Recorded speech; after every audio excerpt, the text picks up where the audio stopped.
Hello, I'm Jake Bartels. This is Pity. I live in southeastern PA, and I'm going to help out with doing some of the training videos for the CEB.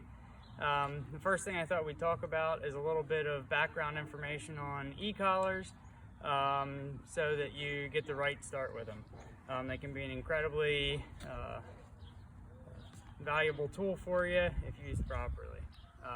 The first thing is choosing an e-collar. What are some of the things that you should think about when you're deciding which one to go with, which brand to go with?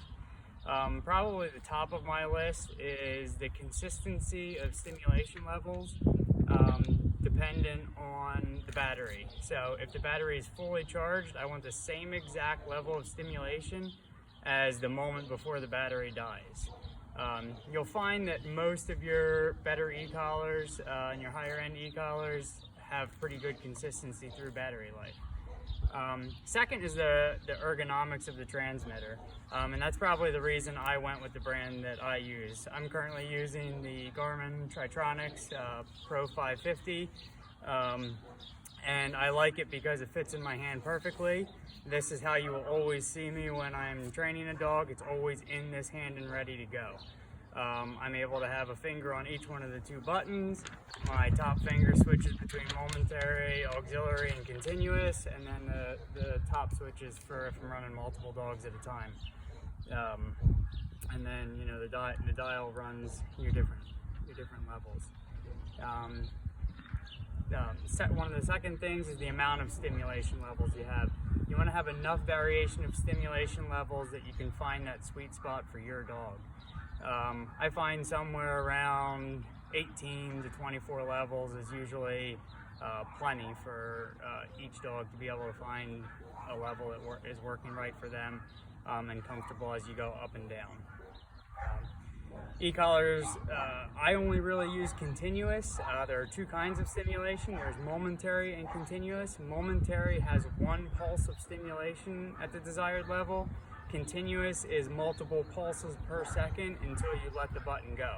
I always run my e-collar on continuous. If I want to nick a dog or momentary stimulation, I just tap the button for the amount of that one pulsation. That way I can't catch myself on the e-collar in the wrong position. I just always leave it on continuous.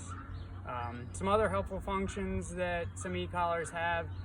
These new Pro 550s have a built-in light, which is kind of nice when I'm on the road with my dogs and I gotta let them out at a rest stop and possibly let them go a little bit to go to the bathroom. Their 550 Plus has a nice new function. If it helps you keep your mouth shut and your whistle in your pocket to know where your dog's at, then the Pro 550 might be great. It's the same exact ergonomics, but it's got a built-in GPS on it. So we're gonna move on to the proper fit for the collar. You have a collar strap, plenty of holes. So I actually have one on this dog right now, so I'll take it off and show you. But it should fit right up behind the ears. I'm gonna pull it till I feel it snug, and then I'm gonna check it. And I always check it. I should barely be able to get these two fingers between the dogs, between the two electrodes and the dog's neck.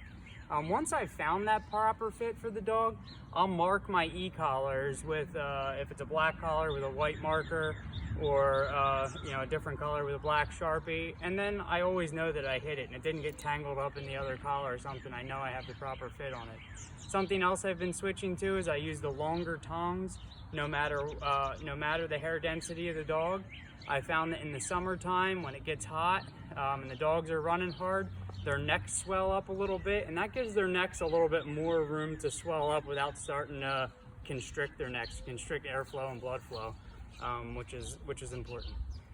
From there we go to early conditioning. So once my puppy stops recognizing that I have a regular collar on them, meaning they're not scratching at it, itching at it, trying to get it off. Once they've accepted that collar, I'll start to put my e-collar on. I will put it on whenever I'm doing anything fun with them, from feeding them, to taking them for a walk, to playing with them, to doing some bird introduction, tracking, anytime I'm giving them a lot of positive stimulation, I'm going to put that e-collar on, and I'm not even going to turn it on.